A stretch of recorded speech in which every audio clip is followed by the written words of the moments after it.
Hi, welcome back to another video. It's been a while. I think the last time I posted a video was sometime in March, April. But yes, it is now June 2nd actually, and I decided that I was gonna film another reading wrap up, but because I missed April and May, I was gonna put those in one video. I haven't read much the past 2 months. One, because I've been studying. I was studying for my MCAT. I had my test on the 9th, and that just took a lot of my energy and my focus. It took me a while to kind of decompress and come out of that study mode. If anyone has taken a test like that, they'll know that it feels really weird not having to study all day long. So it took me a while to be able to get into reading. But regardless, I managed to read a couple of books in May. Now it's June, so I'll I'll have more time now that I don't have any large time-consuming obligations, if that makes any sense.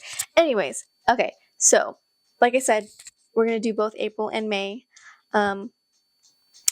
A lot of these books, specifically the ones from April, I'm not 100% sure how I felt about them because I read them in early April. So bear with me. So for my April stats, let's start off with I read 3 books in total in April, again, which makes sense. It took me an average time of 12 days to finish. That goes to show that I spent so little time actually being able to read, and the fact that I managed 3 books overall is pretty great, actually. I read 2 fiction and 1 nonfiction. They were pretty fast-paced, I would say. I think 2 out of the 3 were fast-paced, which again, I was just trying to I wasn't trying to spend so much time on a book that needed a lot of my attention. One of them was physical, 2 of them were digital. And then my average rating, so I only have a 4-star rating here because I think 2 of the books I didn't rate. I don't know if I'm gonna rate either of them. So I guess my average rating for that month was a 4-star. And I read a total of 839 pages in April. So yeah, if you see my graph, which I think I'll put right here, I stopped reading after like the 16th, 15th of April, just because I didn't have any time, which is fine. Let's go into the actual books. So the first book I read was The Woman in Me by Britney Spears. I didn't rate this anything. I don't like to write memoirs out of respect for their emotions, their feelings, their experiences. I just don't think I personally don't like to do that. So I didn't give it a rating, but I think it was really interesting because I grew up in the 2000s, but I literally was born in 2000, so a lot of the pop culture phenomenons going on, I was still too young to really understand. But of course, I've seen Britney on TV and like listening to her music. And when everything that went down, I wasn't really super in tune with it because I don't know, I just wasn't really aware. So when she came out with this book, I was curious and I wanted to read it. And I think she released it in 2023. But I was finally able to read it, and it was really sad actually. I don't know. It was just crazy to see everything, and you could tell she's like someone who fully puts her love into everything, whether it's her job, whether it's a person, whether it's her family. And unfortunately, a lot of these people don't have that same, don't reciprocate that strong love and commitment, and it just ended up hurting her a lot more than was necessary, and it just sucked. So that was the first book I read in April. The second one is First Time Caller by B.K. Borson. And okay, I didn't realize that the author was the same author that wrote the Love Light Farm series. I think that's what it's called. Which I read, I think it was earlier this year, the most recent book earlier this year. When I first saw it, I got it off my book of the month. This is physical. It was my book of the month, and I read the description, and I was, really interested, but I didn't pick it up. I was planning to read it in February. Okay. Which was when it came out for book of the month, and I didn't read it. I am a reader who likes to read based on what she's feeling, and I just wasn't feeling it at the moment, and I was able to finally read it, and I opened up the book. Literally, it's on the cover, but I don't even pay attention because I'm dumb. And I read, I think hold on. I don't know if it says it here. Yeah, it literally says the book she wrote. And I was like, wait a second. I did not even realize that this was the BK Porson. Okay, that was random. But yes, so this book is about, it's kind of like a Sleepless in Seattle, which not a selling point for me. I didn't like Sleepless in Seattle. I think it's too stalkerish for me personally. But it's about a radio host in Baltimore who named Aiden, and he hosts like a romance hotline, and he kind of, you can tell that at the moment he's starting to lose whatever hope and feelings he has for romance in general, especially having hosting this radio talk show. He realizes that the people don't really have that same, they're just not really representative of the romance we want to believe in. And we have Lucy Stone, who is a single mother who has a very happy co-parenting relationship, and friends around her. But despite this, she doesn't really have romance. There's no romance in her life. She's too busy focused on her kids and her job, and it's just one of those. She's just not able to find the love that she wants. And her daughter ends up calling into Aiden's radio show. Excuse me. Ends up calling into Heartstrings, the radio show, the radio hotline, and essentially wants help from Aiden and the show to get Lucy the love that she deserves. And so they kind of both go on to the show. She ends up being a special guest for a series to help find her love in a relationship, and spend so much time together. Things happen, develop feelings. So that's First Time Caller. I rated this a 4.0. I think it was really good. It was definitely not as smutty as her Love Light Farm series, which pretty grateful for. Sometimes I'm just not a fan. Sometimes it just ends up overtaking the plot, but this was good. I definitely recommend. It was actually pretty fast paced, I would say. You want to see what happens. I guess Aiden as a character, he would, I would say, be kind of annoying if you're not a fan of someone who pushes away when they don't want to express their emotions. I think sometimes that was a little bit like, dude, she's being so open with you. Why aren't you being so open with her? But despite that, I think it was just a really cute story. I liked it. I don't know. There's not much else I can say because I don't remember what else happened. But yes, either way, I rated it a 4.0. And then the third and last book I read in April was Medusa by Jessie Burton. And this is an illustrated, the one I read was an illustrated version. So it had really like really nice drawings that kind of went along with the storyline. But this is basically a like feminist retelling of Medusa. It's in the point of view of Medusa and when she was exiled into the island with her sisters. You kind of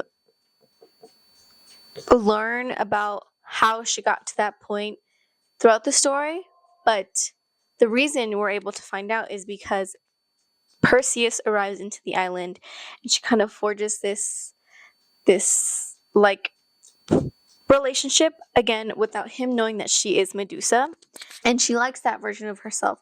She wants to be that version of herself where people don't judge her for the way she looks, despite like whether she has the snakes on her head or when she was really beautiful pre transformation. It's like a really short story, really nice retelling. So I didn't rate this book either. I think, I enjoyed it. I think if anything, I just give it like a 3.75, 3.5. I don't know. But because it was so short, I don't know. There wasn't like much to give a rating on personally. It was good. Yeah. Okay. So those were the books I read in April. And now we're going to go over the books I read in May. Again, I only read 3 books this month. Last month. 3 books. Yeah, I only read 3 books in May. 2 out of those 3 books were in fiction and 1 were nonfiction. I made it a goal to kind of branch out in the genres I read. So I'm trying to add in a couple of nonfiction in there, just because it's always good. And 2 out of those 3 books were actually physical books. I read, my average star rating was a 4.38. I actually only rated 2 out of 3 of those. And the amount of pages I read in May of 2025 was 1,355. And then you can actually see that I didn't really start reading until like the 3rd week of May. And it took me an average of 14 days to finish. So there's that. I think a lot of that has to do with the first book that I decided to read. So the first book I read in May is All the Light We Cannot See by Anthony Doerr. But I rated this a 5-star. I actually read this or tried reading it, I think it was maybe last year or 2 years ago. And I don't know what happened. I think I got like halfway through and I just wasn't as into it like I needed it to be. It's a pretty dense book. It's 531 pages. And as someone who reads a lot of 300 to 400 page books, that's pretty dense for me. So it took me a while it takes a while for me to like want to push through it. So I didn't end up finishing it that first time, but I was able to this time. And this is why I don't know if it was a smart idea to read this book first, because it's a pretty big book. And coming off of not reading for a month it's kind of insane. But I did it. I actually really enjoyed it. And it's about a blind French girl and a German boy whose paths essentially collide in France, occupied France, as they both try to survive the devastations of World War II. And it kind of goes back and forth from past and present between both point of views, Mary-Laure and Werner. So you kind of see where they are in history and in this point of history, and how they eventually come together and in the future. But it was really sad. So this is what I said. It was a really great book, and I was essentially rooting for all of the characters. But the reality of this, especially in a book set in World War II, you can't really root for everyone. Some of these people can't get the redemption arc that I wanted them to because of the role they played in history. Werner, although doing it to survive and to make a way in his world, still played a part in Nazi Germany. He was a soldier. He was a bystander in situations and then also had to do his job. You can't really get a redemption arc because it just wouldn't work out realistically. So kind of sad with the ending, but it just makes sense. Even if this book is fiction, you don't want to portray that idea that someone who played this role that negatively impacted so many people is eventually a good person. It just doesn't make sense. But yeah, it was so I really like it. I definitely would recommend, if you have the time to read a 531 page book, go for it. I love it. It's really great. And I was also recommended to read some of his other books, and I might be looking into that. So yeah. And then the second book I read was The Front Runner by Elsie Silver. This is the third book in the Gold Rush Ranch series. This is about Stefan and Mira, who kind of have this enemy. Well, they don't really like each other. Well, she doesn't really like him, and he doesn't have the best view from the main characters of the first two books. He's kind of perceived as a villain-esque. But in this book, we see a lot of his history, why he is the way he is, and then his relationship with Mira. I kind of like how they kind of learned to break each other's walls and rely on each other. They're able to read each other well based on their emotions and their facial expressions. And it's just because they're so attuned to each other. It was just really nice. I think this was my favorite out of the 3 that I've read so far. Oh, I rated it at 3.75. I always forget about this. So, yeah. So, I mean, it's good. I don't know if I would say... I don't know if the Gold Rush Ranch is going to be my favorite series of Elsie Silver. I know it's not a lot. I know a lot of people prefer the... excuse me. The Chestnut Springs series, which I do have, and I'm planning to read it soon, but I like how it didn't play too much into the villain-esque characterization we had of Stefan at first. But there was a family. Well, I feel like a lot of these small town romances, there are a lot of found family aspect, and the twist in this book, I wouldn't say was exactly a surprise. You can kind of see based on the way she was setting it up, but I thought it was cute. I like how it ended. The miscommunication trope happened pretty quick. It was it was pretty rushed, and it was resolved just as quickly. So that was my only oh, you're only throwing this in to have an issue and then trying to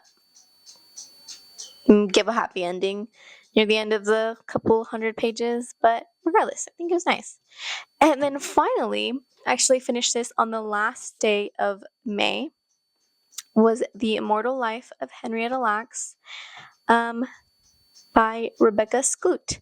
And I previously read this in high school, and I say read pretty lightly because I'm pretty sure in high school, even though I was a big reader, any book that I was assigned to read, I skimmed it through or I used Spark Notes. Sue me, sorry. Again, I'm a reader that I read based on how I'm feeling, and if I'm not feeling the books I'm assigned, I'm just not going to read them. But overall, I thought it was really important to kind of learn about Henrietta and the importance she plays in science, because let's be for real, she is the backbone of a lot of the things that we're able to do in medicine and in science. And we want to give the people their due, especially if they're a person of color, because they always get passed over time and time and again. And so we always want to remember who they were and yeah, give them their respect. So as someone going into the medical field, hoping and praying, I just thought it would be good to have, just good to know, especially get a deeper understanding. But I really enjoyed it. I mean, I didn't give it a rating, again, out of respect for Henrietta and her family.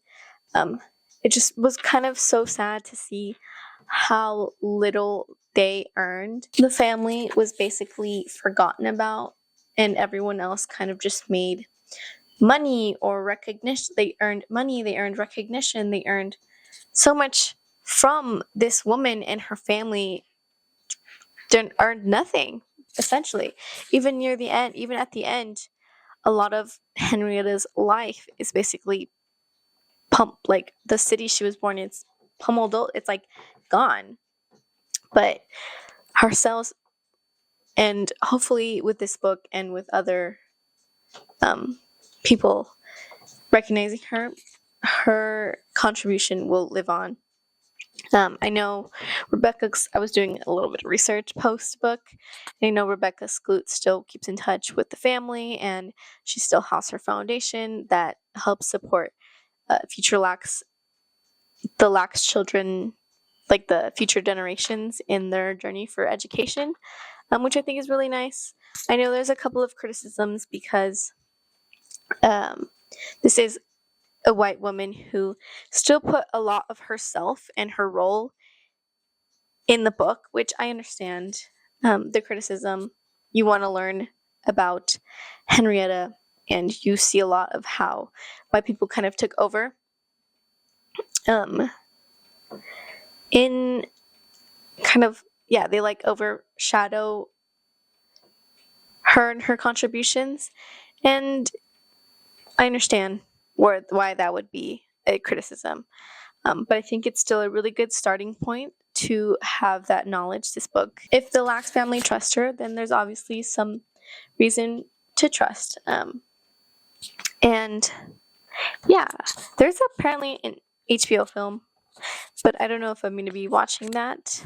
All I know is that whenever I interact with HeLa cells in my future in medicine or in science or whatever I do, that I will always acknowledge that it came from Henrietta Lacks. So those are the 6 books overall that I read in April and May. Hopefully I'm able to read a lot more, and hopefully this was cohesive enough to be able to put on YouTube. Thank you so much for watching. If you got to this point, I appreciate everything, and hopefully I'll be able to make more videos in the future. Thank you. I'll see you on the next one. Bye!